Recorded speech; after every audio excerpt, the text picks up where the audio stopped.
Oui, ça va bien, merci. Alors, Julie, planificatrice financière, on s'est rencontrés au Salon de l'éveil dans un événement où est-ce que ton chum est conférencier aussi. Puis là, toi, j'ai ouvert sur plein de gens qui avaient participé à mon cours de planification budgétaire avec une approche psychosociale et je disais, il manque juste une planificatrice financière, mais j'ai lancé ça comme ça et c'est là que tu as dit, ben, moi, je le suis. Je fais comme, non, attends une minute, ça se peut pas, là. C'est génial. Alors, c'est comme ça qu'on s'est rencontrés. Oui. Alors, c'est ça. Aujourd'hui, j'ai envie qu'on parle de toi, de ton rôle, qu'on comprenne un peu plus c'est quoi ce métier. Alors, j'aimerais ça que tu nous présentes un peu ton titre, comment qu'on devient planificatrice, puis ton titre. Parfait. En fait, j'ai un bac en finance et pour devenir planificatrice financière, on peut faire un certificat en planification financière avec l'IQPF. C'est ce que j'ai fait quand j'ai commencé à la RBC à temps partiel et j'ai eu mon titre en 2010. Donc, depuis 2011, je suis planificatrice financière pour la RBC. OK. Alors, voilà un Puis peu mon parcours. c'est quoi une planificatrice financière pour comme comprendre? Parce que moi, j'entendais bien souvent, conseiller, conseillère en sécurité financière, puis toi, c'est planificatrice financière. Fait que déjà là, c'est comme deux mots différents, puis je suis sûre que vous ne faites pas la même chose. Fait que juste pour que tout le monde comprenne, peux-tu nous expliquer la différence entre les deux? Oui, en fait, une planificatrice financière, on va plus au niveau des 7 aspects de la planification financière et moi, vraiment, mon créneau, c'est planifier la retraite parce qu'il y a plusieurs aspects. Il y a successoral, finance, peu importe. Alors, moi, mon expertise, c'est vraiment la retraite et j'aide justement à atteindre les gens à leurs objectifs. Fait que c'est ce que je fais principalement. Et on peut dire aussi qu'une planificatrice financière, c'est un peu comme un coach. Puis quand il y a des OK. événements de vie qui surviennent dans notre vie, avoir un enfant, acheter une maison, un décès, des choses comme ça, c'est là que le planificateur financier rentre en ligne de compte pour donner des conseils aux clients. OK. Fait que les conseils pour la retraite, puis en même temps, pour les étapes de vie, les différents changements qu'on irait Absolument. voir. OK. Oui. Là, la question que je pose souvent et que j'aime bien, c'est quoi les défis que tu vois des gens qui ne viennent pas te rencontrer ou qui viennent au début, quand ils viennent te rencontrer, c'est quoi les défis ou les difficultés qu'ils peuvent vivre? Mais souvent, ce que je me rends compte, c'est que les clients, ils n'ont pas vraiment d'objectif précis. Ils ne savent pas trop OK. ce qu'ils veulent accomplir ou atteindre leurs objectifs. Aussi, le budget. Souvent, ils n'ont pas de budget. Fait que vraiment, comme moi, lors de mon entretien, c'est de les faire parler, d'apprendre à les connaître, puis de voir c'est quoi qui les passionne, c'est quoi leurs objectifs, qu'est-ce qu'ils veulent faire. C'est sûr qu'il y a le volet financier, Oui. que j'essaie de plus pousser. Mais fait que c'est ça, les défis, c'est vraiment de faire réaliser aux gens, c'est quoi que tu veux? Est-ce que tu veux acheter une maison? Est-ce que tu veux voyager? Est-ce que pour toi, prendre ta retraite, c'est important? Fait que c'est un peu les emmener vers là euh, durant la discussion. OK. Fait que dans le fond, les gens, c'est ça, ils veulent des objectifs, mais c'est vague un peu. Hein? C'est pas comme je Mhm. veux l'atteindre dans 5 ans, je veux aller faire tel voyage, dans 10 ans, je veux prendre ma retraite avec tant d'argent. Fait que toi, c'est ton rôle aussi de les amener à préciser un peu leur objectif. Exactement, basé aussi, c'est ça. Puis sur leurs valeurs, qu'est-ce qui est important pour eux? Est-ce que c'est se fonder une famille? Alors là, de là va avoir l'éducation des enfants. Fait qu'effectivement, c'est ça, exactement. OK. Fait que là, c'est vraiment intéressant parce que tu dis aussi, ils font pas beaucoup de budget. Fait que là, c'est comme, tu sais, oui, il y a le cours que je donne, mais toi, est-ce que tu les accompagnes aussi dans l'élaboration d'un budget? Est-ce que tu les aides? Parce que si on veut atteindre notre objectif, il faut quand même planifier puis voir combien qu'on a pour ce projet-là réalistement entre nos actifs, nos passifs, nos dépenses puis tout ça. Absolument, absolument. J'ai des exemples de budget. Puis vraiment, là, j'y vais avec eux, là, ligne par ligne, puis c'est très détaillé. Des fois, ils sont là, oui, vraiment, il faut mettre ça dans le budget. Oh, oui, faut-tu que tu mettes ça? Fait que oui, puis le budget, dans le fond, tout part du budget parce que c'est là qu'on voit nos revenus moins nos dépenses, qu'est-ce qui reste après pour épargner. Parce que là, des Ouais. fois, on se rend compte que s'il en reste plus tant pour épargner, ben, tu sais, faut revoir, tu sais, faut revoir peut-être les dettes, etc. Fait que, oui, effectivement. Fait que c'est sûr que moi, première chose, budget. C'est OK. ça, tout part Puis de est-ce que là. vous faites plus budget annuel ou tu prends budget mensuel? Comment tu y arrives avec eux pour voir l'ensemble de la situation? Oui, moi, c'est plutôt un budget annuel, mais je le divise tout de suite par 12 après. Tu sais, fait Oui. qu'on remplit tous les trucs, puis je vais diviser par 12, fait que je vois ta situation par mois. Donc, ouais, c'est OK. comme ça Fait que tu vois-tu, tu serais-tu en mesure de dire, tu sais, qu'il manque d'éducation financière? Tu sais, si tu arrives, puis le monde veut des projets, mais ils n'ont pas de budget, est-ce que tu constates ça sur le terrain? Oui, oui, oui. Puis effectivement, les jeunes surtout. Mais il y a quand même aussi des gens dans la trentaine, quarantaine qui ont dit: oh, moi, j'ai jamais fait de budget. Puis genre, tu sais, mais c'est parce que c'est tellement important, là, tout part de Oui. là. Fait que c'est souvent, c'est ça, il faut les éduquer. Puis moi, le plus tôt que j'y prends, que j'y rencontre, le mieux que c'est, là, parce que aussitôt que tu as un budget puis tu sais où est-ce que ton argent va, ben là, il y en a, après ça, ben, il n'y en a plus de problème, là, tu sais. Au moins, Ben, c'est c'est plus clair, facile c'est de plus facile. réaliser tes objectifs puis de faire des choix éclairés. Hein, de dire Absolument. comme, ouais, il faudrait que je coupe là ou je vais prendre 2 ans au lieu de le faire l'année prochaine, puis pas augmenter mon endettement au bout de la ligne, là.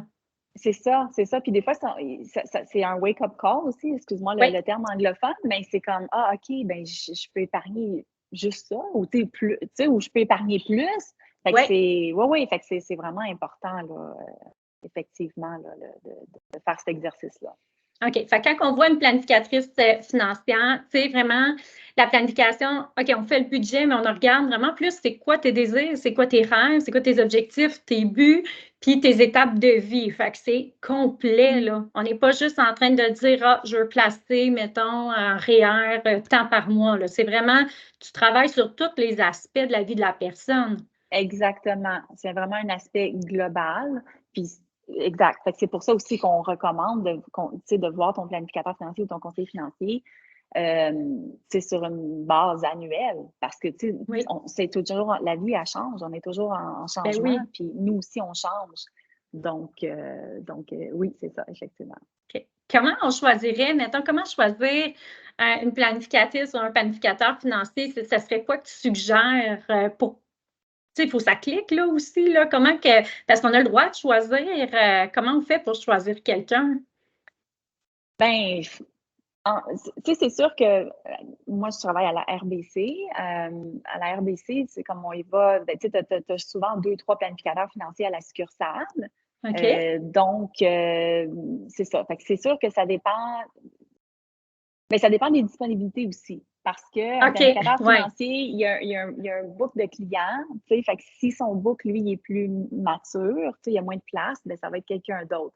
Fait que je te dirais que côté planificateur financier, on peut peut-être, tu sais, oui, il faut avoir des atomes crochus, ça, c'est sûr, je te l'accorde. Mhm. Mais tu sais, c'est ça. Fait qu'il faut, faut y aller avec ce qu'il y a aussi OK. dans le choix. Peut-être, tu sais, c'est ça. Moi, je pense que ben, on est tous des bonnes personnes, des bons planificateurs financiers. Fait que je pense pas que c'est un problème. OK. Fait que vous avez tout un peu le client. Dans le fond, c'est important d'avoir une belle relation avec le client puis d'être soucieux de tout, là, de sa situation globale, là. Absolument, c'est toujours qu'est-ce qui est important pour le client avant tout, là, OK. tu sais, quel est produit, peu importe. Ouais. Alors, ensuite de ça, j'avais une question pour toi aussi. C'est quoi les éléments à considérer, tu sais, dans un plan financier? Tu sais, parce qu'on parle d'objectifs, on parle de plein de choses, mais c'est quoi que concrètement, là, c'est quoi un plan financier qu'on, tu sais, je ne sais pas si tu es capable de nous résumer ça, là, mais qu'est-ce que ça peut comporter comme élément? Mais en fait, un plan financier, ça part, ben c'est ça. On a les documents, mettons, qu'on aurait besoin pour faire ça, ça serait ton budget. Ouais. Tu sais, puis inclure tous les actifs qu'on a présentement accumulés. On a besoin aussi des documents gouvernementaux comme la RRQ, savoir c'est comment tu contribues dépendamment de ton Mhm. salaire. Puis c'est quoi aussi, quel style de vie que tu aimerais à la retraite? Est-ce que c'est un style de OK. vie comme qui est comparable à ce que tu vis présentement? Habituellement, on dit que c'est à peu près 70 de notre coût de vie qu'on a présentement qu'on va avoir à OK. la retraite. Fait que ça, si on s'enligne avec ça. Puis c'est ça, puis ça dépend aussi, il y a des facteurs, tu sais, la tolérance au risque, au niveau des placements, ces choses-là, fait que l'inflation, puis c'est ça, fait que ça, dans le fond, un coup que c'est monté, ben ça donne une idée, mettons, tu veux prendre ta retraite à 60 ou 65 ans, combien tu vas avoir accumulé, et puis jusqu'à quand tu vas en avoir aussi.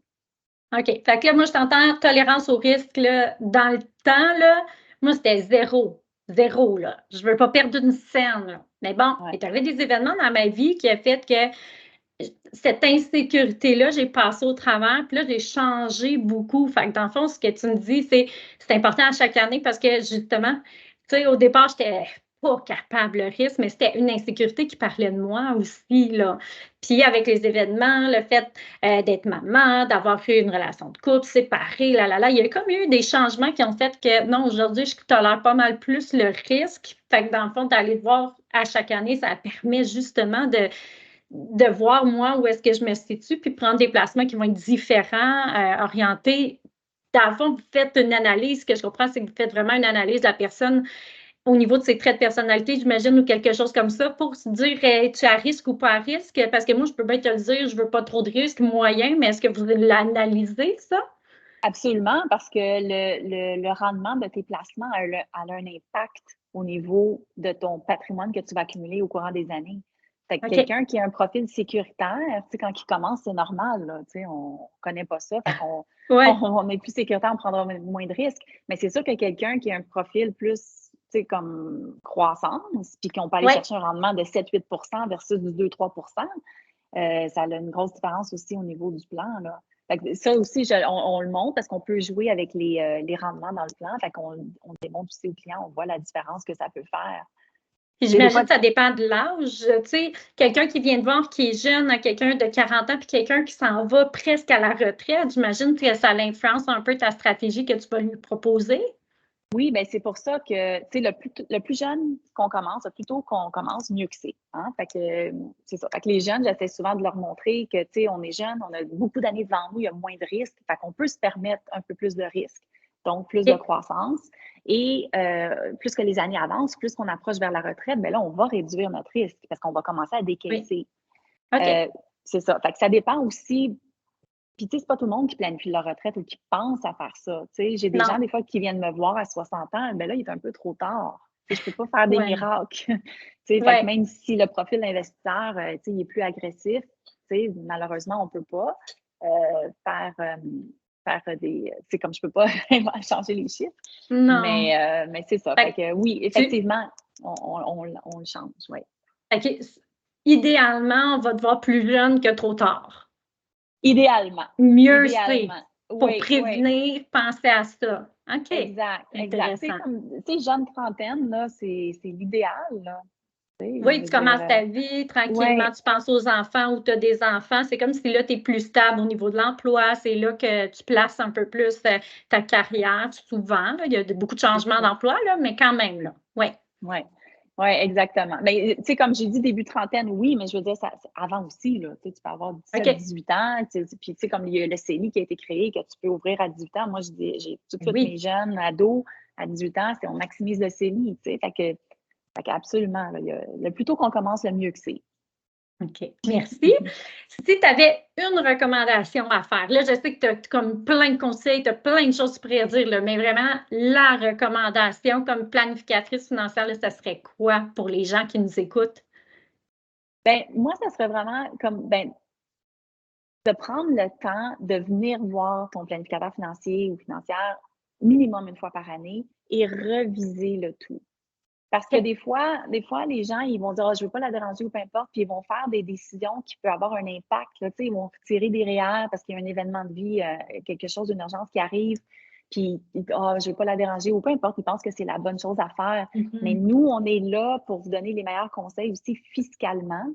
Donc, Oui, tu sais, ça serait vraiment quand quelque chose qui arrive par rapport à vos finances, ben gênez-vous pas, là, appelez-nous, on est là pour ça, puis on va vous dire comment qu'on peut vous aider. OK. Fait que ce que j'entends aussi, c'est un peu de ne pas être dans la honte. C'est tout d'un coup, j'ai de l'endettement à cause d'une séparation, chômage, peu importe. Vous êtes là pour essayer de trouver la bonne stratégie puis d'oser. Hein. Souvent, quand il y a demandé de l'aide, quand on est dans des situations difficiles, c'est plus dur, mais vous êtes là pour ça. Vous êtes là pour nous accompagner. Là. Absolument, absolument. Alors, merci beaucoup, Julie. C'est où que si quelqu'un voudrait te contacter, te poser des questions, comment qu'on peut te rejoindre? Ben moi, je travaille à l'Escossaire de Saint-Eustache, mais avec les réseaux sociaux et tout, il n'y a pas de problème. Mon adresse courriel, c'est julie.brouillette, 2L2T, à commercial-rbc.com. J'ai un compte LinkedIn aussi, donc vous pouvez, puis RBC aussi, Julie Brouillette, planificatrice financière. Vous pouvez me trouver de toutes les manières. Alors, merci beaucoup, Julie, pour cette entrevue. Maintenant, on comprend mieux globalement, hein, parce qu'en 20 minutes, c'est quand même rapide, mais merci d'avoir été là pour répondre à toutes les questions globales sur la planification budgétaire. Bon, sur la planification financière. Hey, je m'excuse, j'ai comme fait un petit jeu de mots avec mon rôle. Ça fait plaisir. Merci beaucoup pour ton temps. Merci. Bye Merci. bye. Bye.